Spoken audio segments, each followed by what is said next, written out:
I'm going to talk briefly here about what is economics. What does it mean to be an economist? What type of jobs do economists do? What is the training? What are the salaries? That sort of thing. So a textbook definition of what is an economist or what is economics is that an economist is someone who studies the allocation of scarce resources among alternative uses, which is not the most exciting thing you can say in an elevator when you meet someone new. And so it may not actually communicate a great deal. I like to say that economists figure things out and tell people what to do. So, you know, if you have some tendencies to do that, then maybe economics is for you. So maybe a middle ground would be to say that economists study how governments, businesses, and individuals respond to incentives. I think there's probably a preconception that economists are all about business, but what we're going to see is that economics is everywhere. This whole issue of how people respond to incentives is in all fields of life. It includes business, obviously, but it's so much farther beyond that. For example, my area of research is what's called environmental economics. So I research public policies on how to achieve environmental objectives in a cost-effective way. So it's blending economics with a concern for environment. And you'll see that we are involved in a lot of multidisciplinary fields in that way. Our products are knowledge, insight, and advice, and you can make a living getting asked to provide that. So where do economists work? Some economists work for the government, and here are some selections of the types of questions that you might think that economists would be interested in. Should we raise taxes on corporations? That's a classic one we see at election time.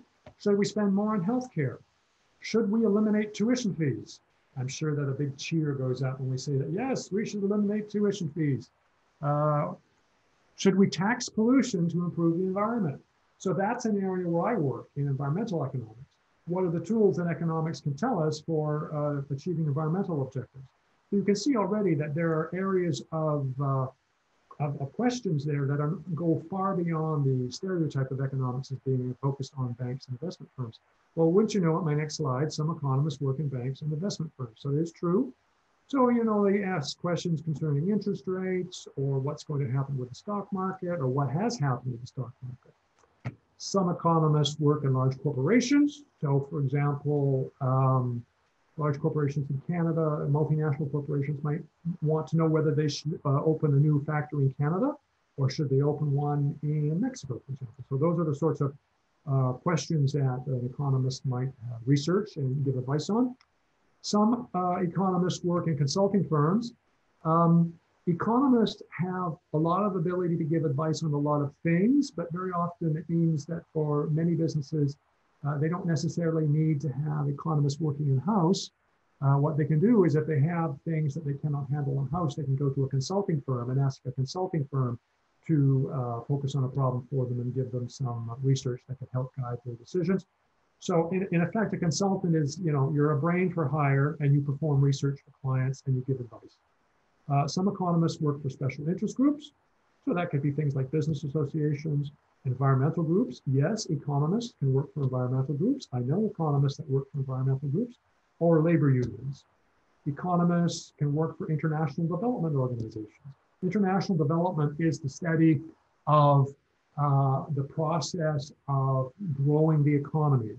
And typically international development organizations are focused on countries, poor countries that are looking to develop and looking to develop their economies. So this would be the World Bank, International Monetary Fund. The main question is here is what can we do to reduce poverty worldwide? And economists do a lot of research in that area. Of course, some economists work as educators. No surprise, you're talking to one, right?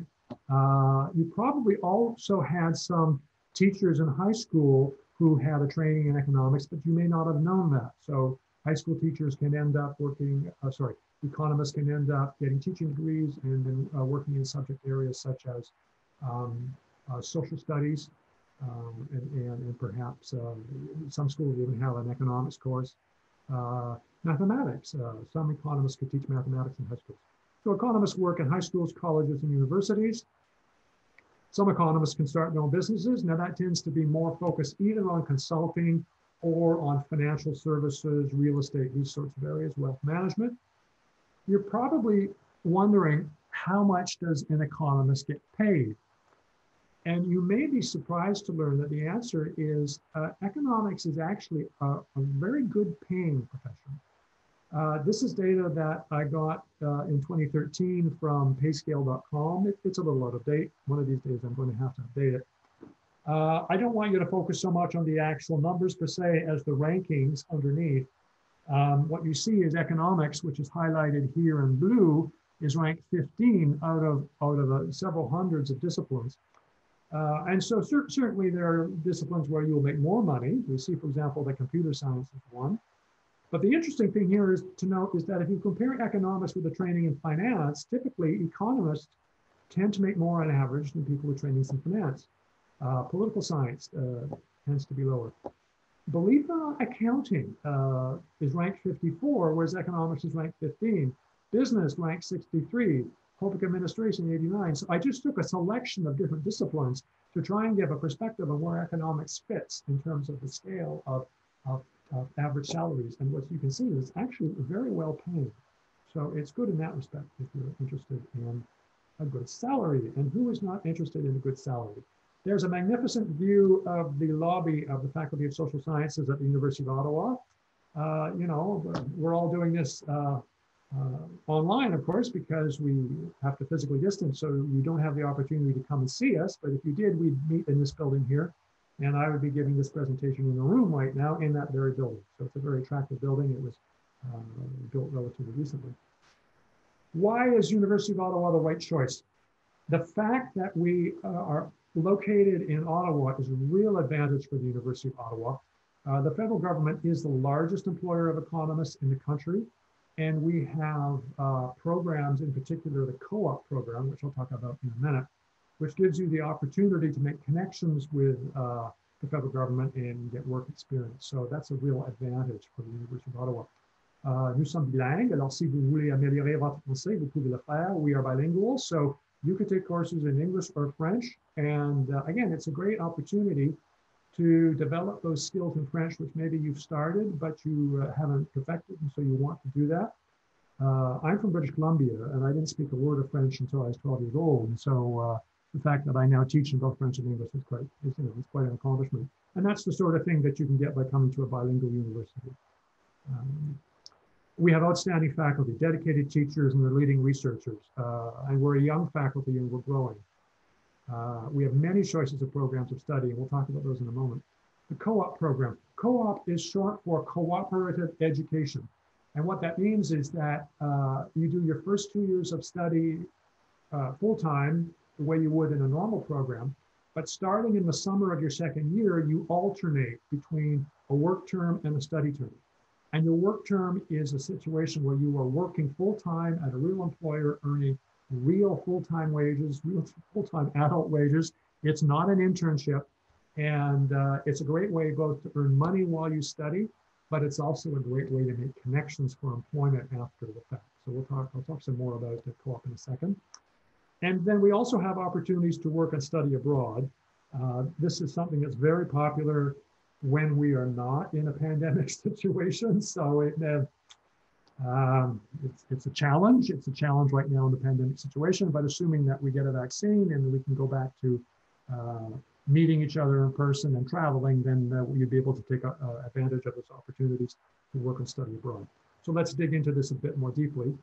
The programs that we offer are called Honors in Economics. And now we've got some honors programs in a variety of more specialized programs, Honors in Economics and Public Policy, Honors in International Economics and Development. So again, there's that international aspect and also the development aspect, which is focused on developing countries. Environmental Economics and Public Policy, which is a program that I was heavily involved in creating as an environmental economist, and our students who complete that program have had a fair amount of success at getting jobs in environmentally related fields, both in the corporate sector, and then many of them also go on to do a master's degree so that they can actually get accredited as an economist and work in government or private industry as well. We have joint honors programs in mathematics and economics. So if you are good at mathematics, then there's certainly a place for you to fit that in a mathematics and economics program. And economics and political science, which is a terrific combination of degrees because you get both that quantitative skill and the precision that economists can give you, as well as in political science, you get that broad perspective on what the issues are and who are the players and how the political game plays out. So that's a great program. There's also a major in economics and a minor in economics, which is focused on economics. Yeah, the co-op program, being paid to learn. It's the first co-op term happens in the summer of your second year. In order to be admitted, you have to have at least a B+ average in your grades. When you're in your work term, typically you're making about $800 a week. And I think the figures I've heard is that over a whole semester, you're, boy, I don't know, James, do you know about that? Is it like $8,000 or $9,000 you're coming away with in a semester? Well, let's do it this way, $800 a week, and it's at least 12 weeks. So that's, yeah, over $9,000 for a typical co-op work term. So that's pretty good paid. Our placement rate is around 90%, which the lesson here is most of the students that go on co-op and they make applications through the co-op navigator get placed. And so that's been a very successful program. And about 50% of the students who participate in co-op end up having offers for permanent jobs lined up by the time they're entering their fourth year of study. So it's not just about earning money while you study, it's also about making those connections so that you can translate that into employment. And because we're in the nation's capital and the federal government is such a large employer of economists, a lot of our co-op positions are with the federal government as well. You can see a variety of areas there: Industry Canada, Finance Canada, Foreign Affairs, Trade and Development Canada, and also Environment Canada. Again, there's that environmental aspect. Also Health Canada hires economists. So a wide variety of opportunities for co-op placements. International experiences, typically how that works is students want to go abroad for one or more semesters during their program. It's usually in the third year because most of these exchange programs require that you come back to uOttawa to finish your degree. So typically students are aiming for this in their third year of studies. The challenge is if you just decide to go to a university abroad and you apply, they're going to want to charge you international student fees, which are, oh boy, they are they're more like four. They're 4 to 5 times more expensive than domestic Canadian tuition fees. So how we get around that is University of Ottawa has entered into exchange agreements with our partner institutions. We have 250 partner universities in 52 countries. And when you go to an exchange program with one of our partner institutions, you continue paying your domestic tuition fees to uOttawa. So you do not have to pay international tuition fees. So that's a great feature of these international exchanges. Okay. We also have internships where you can work abroad for a semester, and you can get credit as a course credit for that. Typically, what you're doing there is working with non-governmental organizations. You're not getting paid the way you are with co-op, but there is an honorarium for living expenses and these sorts of things. Okay, so that takes us exactly to where we want to be at 2:45, and it's time for questions. So I'm going to stop sharing my screen, and I'm going to come back to the Zoom meeting. And I see that there's actually quite a few things in the chat. James, do you want to lead me through this? Do you want to open your microphone and introduce yourself? Sure, I'd have to do that. Let me turn my camera on as well. So everyone, this is James Ashwell, who is a student, a fourth-year student in our program. He's also from British Columbia, and he's sort of one of those genius French immersion students who somehow coming out of the wilds of British Columbia, he's now fully bilingual. So you see, you can come from any part of the world and become fully bilingual in French at University of Ottawa, if you wish. Okay, should I just go through this, or do you want to lead me through this, James? Yeah, I can speak. We've basically been just kind of fielding them so far. Nothing has been specific to your presentation, more so just about the process. Okay. I can also mention to folks that I'm a co-op student. So I've done the co-op thing and the French immersion thing. And I've also switched around my degree a time or two during the course of the few years. So as people have been asking questions about that, I can also speak to the fact that you're not locked in to what you seek admission to. I sought admission to 2 different programs and chose one at uOttawa, and then I changed it after my first year, and modified it slightly. So yeah, so far the questions have not been particular to you, Professor. I can see one here that I have an answer for right away, which is probably different than we've heard already. It's from Naomi. Is there a replacement course for grade 12 calculus in first year or in the summer in case you don't have it? And the answer, Naomi, and to anyone who's interested, is you don't need to have grade 12 calculus to be admitted to an economics program. If you have the advanced functions, the equivalent of Ontario grade 12 advanced functions, whether from Ontario or some other jurisdiction, then you can enter into economics and you will take a first year math course called Math 1308, which is called Introduction to Calculus. On the other hand, if you do have the grade 12 calculus and vectors course, then instead you go into a different first year math course, which is a little bit more advanced. In the end, I'm not convinced it matters. What we know is that if you get to a point where you want more math skills, there's always an opportunity to take a course to fill in that hole. But we do require that students in the first year take 2 semesters of math. One is a calculus course, either of the 2 ones I just described, and the other one is a linear algebra course. So I hope that addresses your questions, Naomi. I see it's not the only question about grade 12 calculus, so I hope that clears it up. Yeah, just speaking to my own experience with that, I did the Introduction to Calculus course in the first year, which for me was a really good experience. I did, in retrospect, it would have been nice if I had had more calculus entering into first year, but that course was sufficient to catch me up. The only possibility is if you want to be looking at a master's later on, the earlier you get ahead in math, the easier your life is, but those opportunities to catch up are very much there within the faculty once you arrive.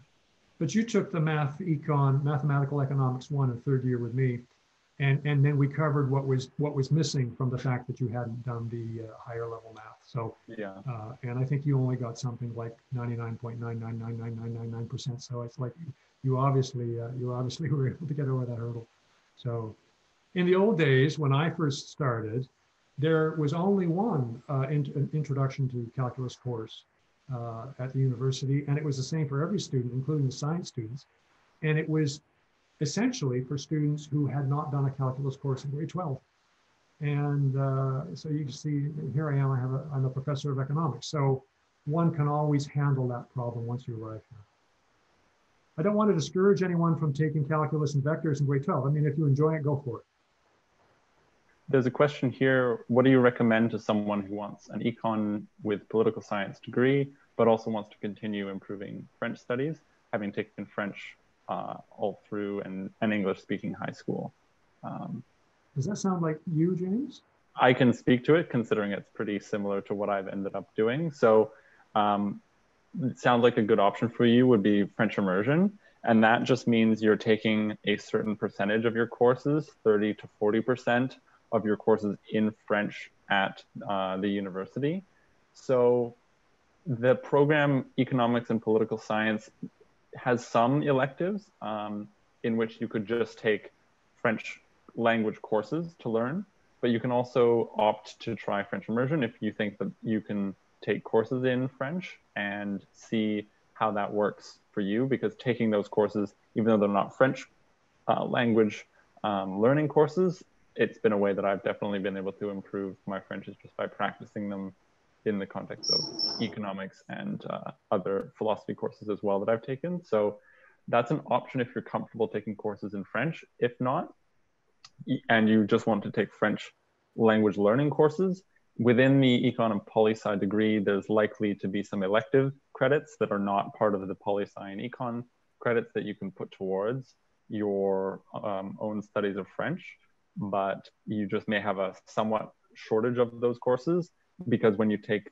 the Econ and Poli-Sci degree, you have slightly more restrictions in terms of the number of electives than you do if you just take the straight Econ honors, for instance, where you have enough room for both perhaps a minor in French as a second language, which just means having more courses of that type. So those are kind of the 3 things I would think about from that. I don't know if you want to add. Yeah, it's important to point out that the joint honors economics and political science gives you a full honors degree in economics and a full honors degree in political science. So at the end of that, you could make a decision either to go on into graduate studies in economics or political science, depending which one you preferred. So when James, when you talk about restricting electives, that is why, because we're cramming 2 degree programs into one, and so it's true there is not so much flexibility for electives. Now I wanted to ask you a question about French immersion because we didn't have that when I was your age. Here at the University of Ottawa, when you go into French immersion, I think there's a couple features that people might be interested in. Is it not true that in addition to taking courses in economics or political science or what have you in French, you also do have courses which are designed to help you as you go through? So in each year you take it, is there not a course, a language course that is for French immersion students in order to provide additional support?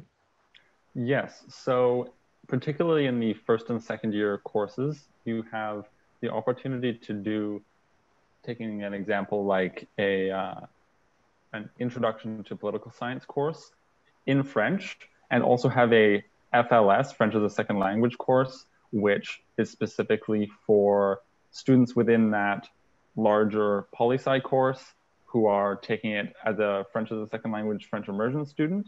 So you get credits for this FLS French course, and that course is about improving your French, but it's geared specifically towards Anglophone or French as a second language students that are in that other poli-sci course. So you do a lot of like applied vocabulary, applied writing skills, applying the content even from that course to a French course, specifically for those of us that are maybe less comfortable in with the language of the course. So those types of courses exist for poli-sci. I think, I don't know, I personally didn't do them for Econ, but a lot of social science and arts courses have those, I forget the term, partner courses in those domains. So that's a big opportunity, especially in the first couple of years. There's also, is there not a situation where for the first 2 years, instead of getting an actual mark in the course, you just get a pass-fail designation? Because I know a lot of students are worried that, well, if I take this course in French, I'm not going to get as good a mark, and I'm afraid of compromising my grade point average. So for those first 2 years, it doesn't compromise your grade point average because it doesn't show up as a mark. Yeah. I forget what the exact details on that are, but I've now shared the link to the French immersion site of uOttawa, so it'll explain kind of the nitty-gritty about that. That's an option that I used as well for a first year philosophy course that I took in French that I was less confident about. So that's another benefit that you're spot on. We've got about 1 minute left. I see a quick question here from Jacob, which I want to contradict my colleague, Professor Attala here. It's about the possibility of a major in computer science and minor in economics. We have a professor at the University of Ottawa who did his undergraduate degree in computer science, and then he did graduate studies in economics, and he's now a professor of economic theory. The key thing you're asking there, Jacob, is it's a minor in economics. You can add a minor in almost any field to any other major or honors program you're focusing on. So there is a lot of flexibility to combine things, even if they're unrelated. I know 1 year I had a student in my class who was doing an honors in economics, but who was minoring in classical studies. So, almost anything is possible as long as you can fit the courses in. Do we have any other questions that I should be paying attention to, James? You've covered I think we've all kind of spoken to most of the main ones. When you do a general first year and then decide on your specialization in economics and political science, this is what comes up so often. This question, this is from, thank you for that question. This is from, I'm sorry, Pia Leroy. That's an excellent question because students are often paralyzed almost in knowing, well, should I take this program? Should I take that program? One of the things you'll want to know about economics is in the first year, there are only 2 economics courses. So if you, now there's other requirements, you have to take 2 math courses. So there's 2 math courses, 2 economics courses, and then 2 language courses. So that makes 6 courses over 2 semesters, you've got 10 semesters. Oh, sorry, 10 semesters. You've got 10 courses. 10 courses over those 2 semesters. So there's only 6 that are required by the economics program. And of those 6, only 2 of them are actually economics courses. So for example, if you were doing a business program in your first year, you would find that you would also be taking language courses. You would also be taking mathematics courses. So the only actual core economics courses you're taking in first year are 2 courses. So really, you don't have to make a hard and fast decision in your first year what you're going to do. You just have to narrow it down to say, I'm interested in 2 or 3 things. I may be interested in economics, so I'm going to take these economics courses. And if you're interested in computer science, well, take your computer science courses. If you're interested in business, you've got to take the economics courses anyway for business, so do that. Believe it or not, we get a lot of students from biochemistry who switch over into economics. So because economics only requires 2 courses in the first year, there's the flexibility to try some economics courses and see what you think. Most students do not graduate in the program that they first register in. So don't be too worried about whether or not you're going to be, whether or not you've figured it all out in your first year. Just narrow it down to 2 or 3 subjects that you're interested in, and then try some courses and see what you like. And if that involves changing programs along the route, well, join the club. That's what everyone else is doing. It's now 2:57, so I think we're supposed to call this quits, right? If anybody wants to ask further questions, you can go onto the website, www.uottawa.ca, find the Faculty of Social Sciences, find Department of Economics, and send me email. It's leslie.shiel@uottawa.ca. In fact, I think you can see that underneath my thing here, Leslie Shiel. leslie.shiel@uottawa.ca. I'd be happy to answer some of your questions through email if we did not get time to answer them today.